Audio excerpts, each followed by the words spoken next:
Kemi rikthyer sërish në studio, kemi filluar të diskutojmë ndërkohë, me mua është bashkuar miku emisionit 7-5, mjeku më trendi që ka Shqipëria, Dorian Meta, përshëndetje dhe mirëmëngjes. Përshëndetje, mirëmëngjes dhe faleminderit për ftesën. Që je këtë mëngjes me mua. Mirë, jeta sedentare është sëmundje e kohëve moderne.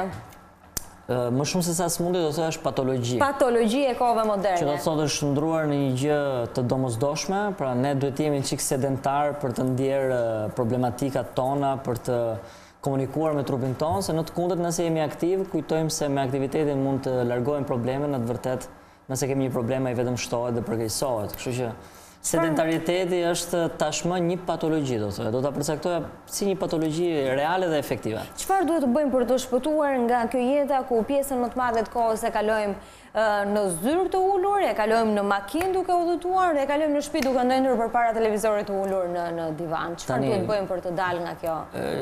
Gjërat për të bërë janë pak a shumë të njëjtat. Ne themi shpesh që duhet të dalim të jemi aktiv, por konsideroni që sot koha në punë është tepër e lodhshme, tepër e gjatë dhe shpeshherë ndodh që vërtet jemi të lodhur dhe nuk kemi kohë për të ndonjëherë vetes nga pas. Po shkojmë duam të shplodhemi, po, edhe të qëndrojmë. Duam të shplodhemi dhe në një farë mënyrë ajo shplodhja është aq e gjatë sa ne nuk kemi më kohë pastaj të dalim, se edhe dimri është ftohtë, mbas tetës errësohet. Pra janë edhe disa faktorë ambientalë të cilët na detyrojnë në një mënyrë apo një tjetër që të jemi sedentar. Si mund ta largojmë sedentaritetin? Së pari njëherë duke punuar me veten, që do të thotë duhet i vëmë objektiva vetes. Objektiva nuk duhet të jenë shumë afatgjate, pra nuk duhet të kalojnë më shumë se sa 1 muaj, 2 muaj. Pra s'mund të themi për verën do jemi shumë mirë. Jo, për verën zakonisht nuk mund të fillohet mendohet tani se vera është shumë larg, është ftohtë. Dimri biles është periudha ku ne shtojmë në peshë, sepse fakti që edhe errësohet më shpejt, jemi më tendencios për të ndenjur në shtëpi, ushqehemi më shumë, pra organizmi vetë kërkon sasi kalorike të ndryshme. Kështu që duhem vënë disa objektiva të vogla, duhet të jenë shumë afatshkurtra, për shembull këtë javë duhet dal 3 herë me s'bën. Pa çka se jam i lodhur, duhet të dal me s'bën. Çfarë rekomandohet më shumë? Është aktiviteti në natyrë, është ecja, është vrapi, çfarë rekomandohet? Tani për të dalur nga jeta sedentare mjafton dhe një hecje. Por unë e cila zgjat afërsisht 1 orë? 1 orë, 1 orë e gjysmë, duke mbajtur një ritëm konstant dhe të avashtë. Unë zakonisht nuk këshilloj shumë pjesën e hecjes për të dalur nga sedentariteti, sepse është një gjë që ti bën hecjen por nuk shef rezultate me njëherë. Hecja jep rezultate në afatgjatësi.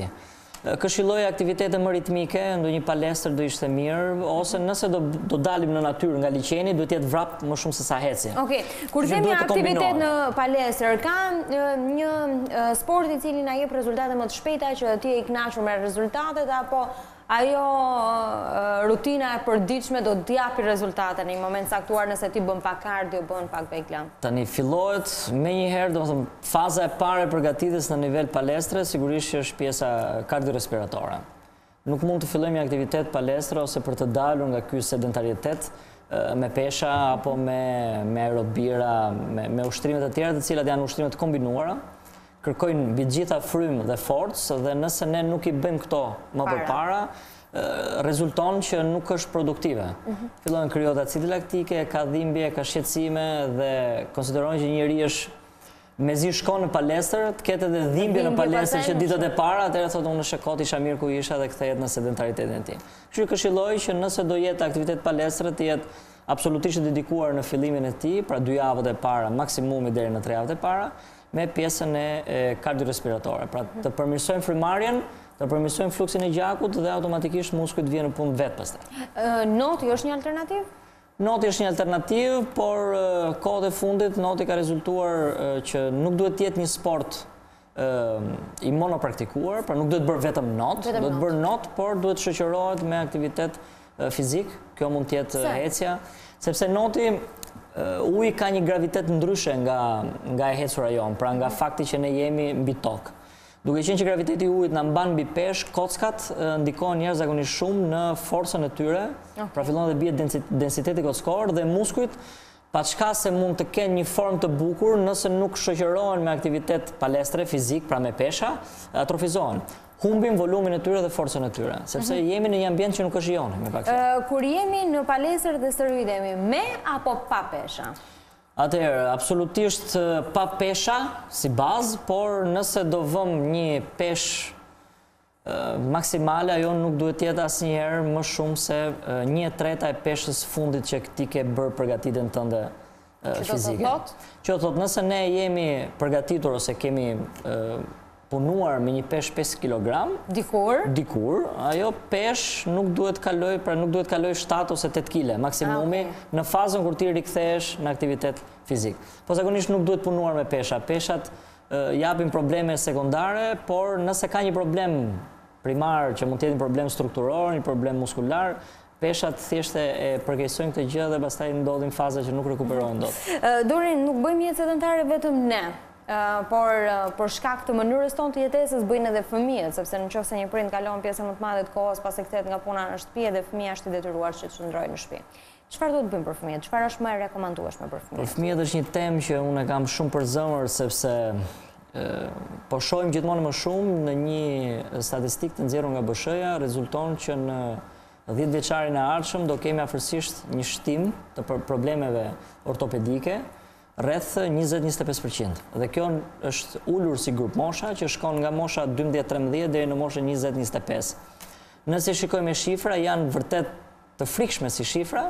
Kjo si pasojë dhe e sasisë materialit që studentët po marrin gjithmonë më shumë me vete, kështu që si faktor çantash, por sedentariteti tek fëmijët, të paktën në rang republike dhe në Tiranë, unë e shikoj nuk ka kohë nga ana e prindërve për 1 milion arsye, sepse edhe prindi ka hyrë në një rrymë sedentariteti, por mbi të gjitha këta fëmijë janë të dedikuar në një ambient të mbyllur, pra çohet tek lodra e lokalit ngjitur me shtëpinë, sepse është sepse është afër dhe më duhet pastaj të jem shpejt në shtëpi se fëmia duhet haj, duhet flej, kemi ngushtuar kohën e argëtimit me fëmin.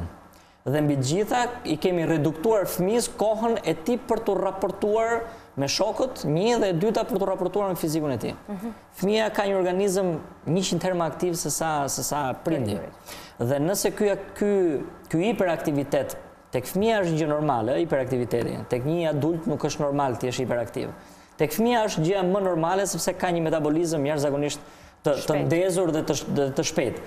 Nëse ne shkojmë dhe e reduktojmë këtë shpejtësi, që në fazat e para, ne ta individ fillojmë dhe i japim, si të themi, i japim dorë problematikave siç mund të jetë obeziteti, sepse është një problem shumë i madh tjetër, inaktiviteti atij fëmije, faktor depresiv të atij fëmije, sepse ai fëmijë nuk arrin dot edhe të shprehë dhe të shlirohet nga ana emocionale, sepse fëmia me anë të lojës ndërvepron dhe me ambientin, me shokun, me shoqen ndërvepron me prindin.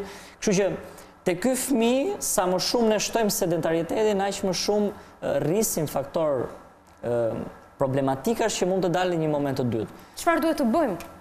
E thjesht, fëmijët duhet dalin në natyrë, duhet çuar tek kafja, por duhet nxjerrur dhe në natyrë, duhet të rinë në grup, fëmijët duhet të organizohen në grup. Social me njëri tjetrin. Dhe duhet të drejtohemi drejt një lojrave në komunitet? Një aspekti të një loje, jo vetëm komunitare, por të një loje komunitare, sociale dhe edukative.